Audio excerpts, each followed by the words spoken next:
Osteofiti, poznati kao koštani trnovi, predstavljaju koštane izrastline koje se formiraju duž ivice kostiju, najčešće u zglobovima i duž kičmenog stuba. Iako sami po sebi nisu uvek bolni, mogu izazvati tegobe ako pritisnu nerve ili ometaju pokrete zgloba. Najčešći uzrok osteofita je degenerativna bolest zglobova poput osteoartritisa. Kako se hrskavica troši, telo pokušava da nadoknadi oštećenje formiranjem nove kosti.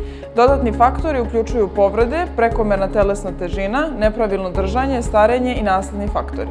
Osteofiti se klasifikuju prema mestu nastanka. Cervikalni, vratna kičma, torakalni, grudna, lumbalni, donji deo leđa, kao i oni u zglobovima kolena, kukovima, ramenima ili šakama. Klinički značaj zavisi od njihove veličine i lokacije. Neki ostaju neprimetni, dok drugi zahtevaju terapiju ili čak hirurško uklanjanje. Simptomi. U mnogim slučajevima osteofiti ne izazivaju simptome i otkrivaju se slučajno na rengenskom snimku.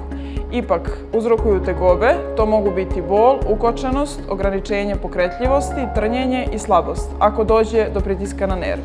U kičmenom stubu mogu izazvati bolove u vratu, leđima ili ekstremitetima. Ukoliko prepoznajete neke od navedenih simptoma, ne ignorišite ih, zakažite specijalistički pregled kod fizijatra kako bi na vreme uspostavio dijagnozu i predložio odgovarajući protokol lečenja.